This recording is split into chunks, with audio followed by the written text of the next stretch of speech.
സാധനം കുറ്റക്കാരി എന്ന് തെളിഞ്ഞിരിക്കാൻ സാധനത്തെ സ്മാർത്ഥ വിചാരത്തിന് വേണ്ടി 5-ാം മുറിയിലേക്ക് മാറ്റാം.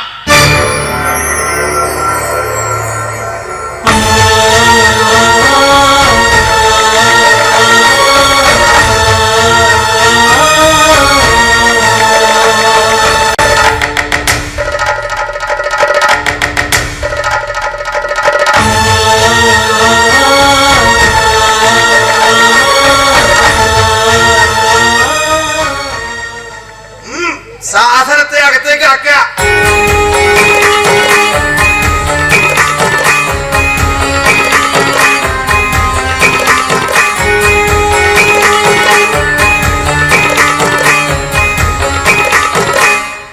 സാധനത്തെ അകത്തേക്ക് ആക്കൂ. വഴിക്കാരൻ ചോമാലിയാർ വന്ന് സ്മാർട്ട് വിചാരം തുടങ്ങും മുമ്പ് ദാശിക്കലിന്റെ രീതികളൊക്കെ ഒന്നങ്ങോട്ട് പറഞ്ഞ് മനസ്സിലാക്കുക. ശ്രദ്ധിച്ച് കേട്ട് പഠിച്ചോളൂ. ചോമാതിയാണെന്ന് ചോദിക്കുമ്പോ പറയരുതേ. കുറ്റം നമ്മൾ പറഞ്ഞ് മനസ്സിലാക്കില്ല എന്നാവും. പറഞ്ഞോളൂ. മാട്ടം വന്ന് അകത്താരാ ഉള്ളതെന്ന് ചോദിക്കും. ഉപ്പൊന്നല്ല. അപ്പൊ ഇന്ന സ്ഥലത്ത് ഇന്ന അകത്തുള്ളതെന്നാണ് പറയണം എന്ന് പറഞ്ഞാൽ തെറ്റായി പോയെങ്കിലോ എന്ന് വിചാരിച്ച് വിചാരിക്കാനൊന്നും നിൽക്കണ്ട. പറയുന്നത് അങ്ങനെ ശ്രദ്ധിക്കാം. സ്വാർത്ഥം വന്ന് എന്തിനാതിനകത്തടച്ചിരിക്കുന്നേന്ന് ചോദിക്കും. അപ്പോൾ എന്ത് പറയും? തമ്പുരാൻ പറഞ്ഞിട്ടാന്ന് പറയും. അച്ഛൻ പറഞ്ഞിട്ട് പറയുന്നത് ശ്രദ്ധിക്കാം. ദൂഷ്യം സംഭവിച്ചിരിക്കുന്നു നമ്മോട് പറയണം കേട്ടല്ലോ. അപ്പോ എന്ത് ദൂഷ്യം സ്മാർത്ഥം ചോദിക്കും. പലരുമായി അവിഹിതം സംഭവിച്ചിട്ട് തെളിച്ചങ്ങോട്ട് പറയണം. ഇതൊക്കെ ദാസി വിചാരത്തിൽ പറഞ്ഞതല്ലേ. നീ ഒന്നും അങ്ങോട്ട് പറയണ്ട. പറയണങ്ങോട്ട് കേട്ടാ മതി. ഇതിനൊക്കെ അതിൻ്റെതായ ചില രീതികളുണ്ട്. പറഞ്ഞു തന്നെ പല പ്രാവശ്യം അങ്ങോട്ട് പറയേണ്ടി വരും. അതെ അതെ. മജിസ്ട്രേറ്റ് കോടതിയിലെത്തുമ്പോ വക്കീലം മജിസ്ട്രേറ്റിനോട് ഇടയ്ക്കിടയ്ക്ക് ഇവരോടതേ എന്ന് പല പ്രാവശ്യം പറയുന്നതിന് പകരം ഒറ്റ പ്രാവശ്യം പറഞ്ഞാ പോലെ എന്താ ഇടയ്ക്കിടയ്ക്ക് വിളിച്ചേക്കണം. അത് ആദ്യത്തെ ഒരു ചിട്ട അതുകൊണ്ടത്തെ പിന്നെ സ്മാർട്ടിനൊരിക്കലും അകത്തിരിക്കുന്ന സാധനത്തോട് നേരിട്ട് ചോദ്യം ഉണ്ടാവില്ല. സ്മാർട്ടൻ നിന്നോട് ചോദിക്കും. നീ അത് അകത്തിരിക്കുന്ന സാധനത്തിനോട് പോയി പറയണം. സാധനം പറയുന്ന മറുപടി നീ സ്മാർട്ടിനെ അറിയിക്കണം. അതാ അതിന്റെ ഒരു രീതി. മനസ്സിലായോ? മനസ്സിലായി. കടുപ്പം തന്നെയാണേ. കടുപ്പപ്പെട്ട പല കാര്യങ്ങളും ഈ സാധനത്തിന് നടത്തി കൊടുത്തിട്ടുണ്ടല്ലോ.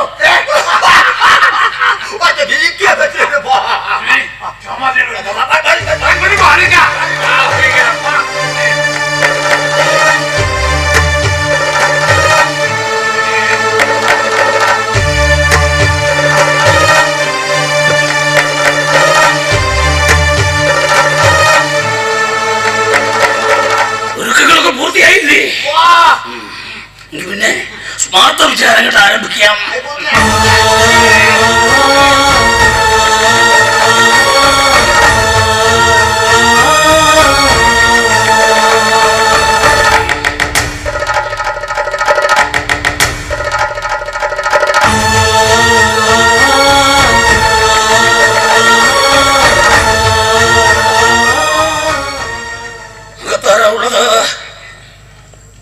ചോദിച്ചത് കേട്ടില്ലേ?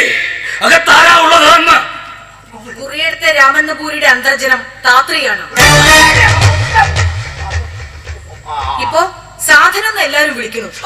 സാധനം ചാൽ ആണുമല്ല പെണ്ണുമല്ല, നപുംസകം. ചോദ്യം ദാസിയോടാണ്. ഉത്തരം പറയുന്നത് താത്രിയാണ്. എന്താണോ കഥ? ഇങ്ങനെയൊക്കെ കൂടിയാണോ നിങ്ങൾ എല്ലാവരും കൂടെ ഈ ദാസി പെണ്ണിനെ പഠിപ്പിച്ചു വെച്ചിരിക്കുന്നത്?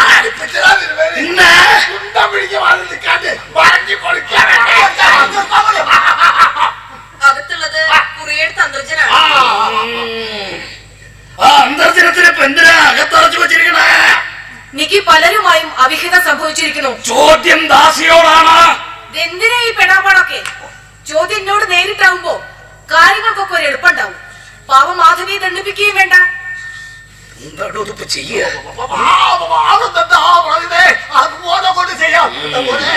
കഴിഞ്ഞ ദിവസം ത്രിസന്ധാരി യന്ത്രത്തിന് പങ്കുകൊള്ളാനെത്തിയപ്പോ സ്മാർട്ട വിചാരത്തിൽ ചില മാറ്റങ്ങളൊക്കെ ആവാന്ന് തിരുമനസ് പറയണ്ടായി.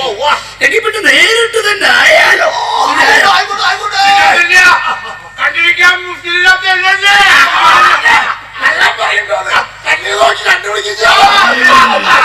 അപ്പൊ പിന്നെ സാധനത്തെ നിങ്ങൾ കൊണ്ടുവരിക.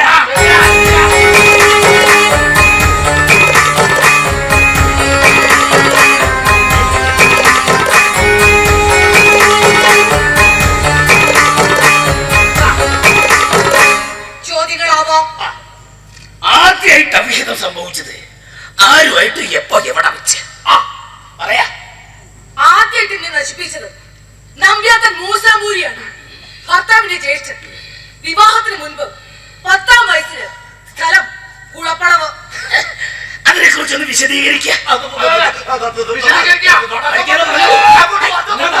കേൾക്കാൻ നമ്പൂരാർക്ക് കൊതിയിടിച്ചാലും പറയാനിക്കത്തിന് ബുദ്ധിമുട്ടുണ്ട്. ബുദ്ധി ഓർക്കാത്ത കാലത്തിണ്ടായ കാര്യമാണ്. അത് നിന്റെ അനുവാദം ഇല്ലാണ്ടേ അത് മാത്രം ഇപ്പൊ പറയാൻ പറ്റൂ. അന്നതിന് പകരമായിട്ട് എന്തെങ്കിലും തെരിയണ്ടായി? എന്തെങ്കിലും പാരിതോഷികങ്ങളോ അങ്ങനെ എന്തെങ്കിലും ഒക്കെ? ചുറ്റിനത്ര വേദനയും കഞ്ഞിയും അന്ന് അത്രേ തന്നുള്ളൂ. അത് പിന്നീട് പലപ്പോഴും ആവർത്തിച്ചിട്ടുണ്ട്. ഭർത്തൃഗൃഹായി കുറിയെടുത്ത് വെച്ച് വരെ. അതിനിടയിൽ ഒരിക്കൽ തന്നതാണ് ഈ പുസ്തകങ്ങൾ.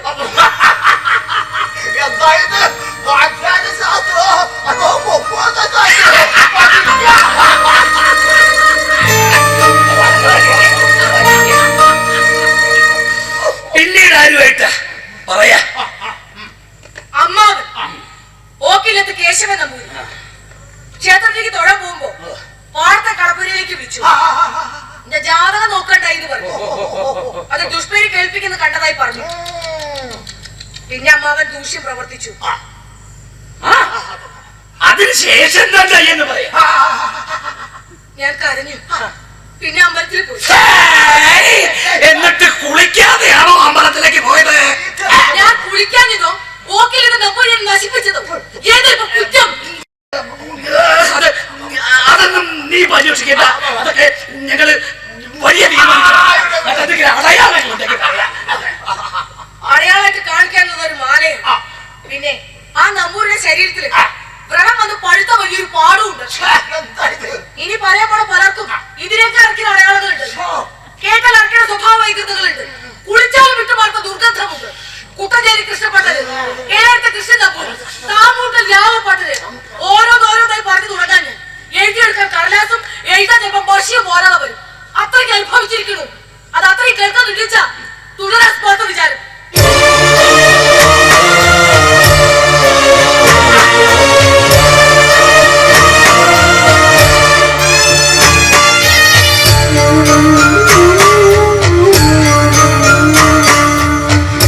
ഒന്നു തൊട്ടെണ്ണി തുടങ്ങുന്നു രാത്രി, ഒന്നൊന്നു ഞെട്ടി തകരുന്നു ലോകവും. ഒരു ചോദ്യം ഉയരുമ്പോൾ മറു ചോദ്യമേതും ഒരു വേള അടയാള ചിഹ്നങ്ങൾ കാട്ടിയും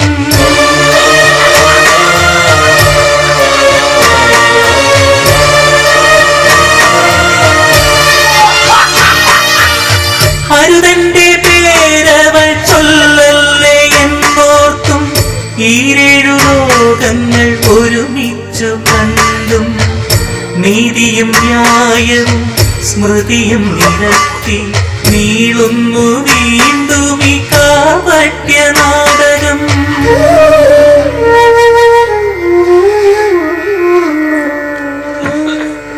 ഇതിനോടകം സാദരമുഖത്തിൽ നിന്നും കുറിയാടത്ത് മൂസാമ്പൂതിരി തൊട്ട് സഹോദരനായ കൽപ്പകശ്ശേരി നാരായണ നമ്പൂതിരി വരെ 30ഓളം പേര് വിവരങ്ങൾ ലഭിക്കേണ്ടായി.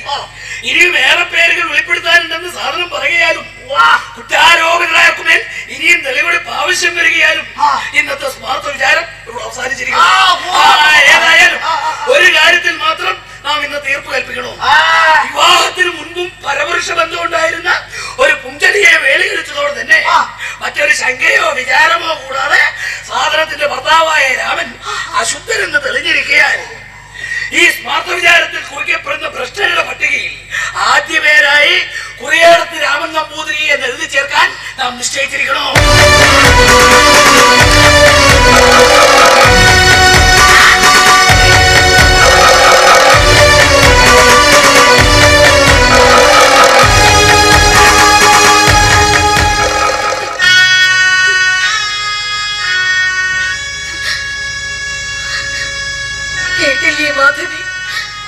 എത്ര നേരം നിരത്തിയ നീചരുടെ പേരുകളൊക്കെ മാറ്റി നിർത്തി അവരൊരു നിരപരാധിയെ തിരഞ്ഞെടുത്ത് ഒന്നാം സ്ഥാനത്ത് ചേർത്തിരിക്കണം. പാവം പാവം നമ്പൂരി.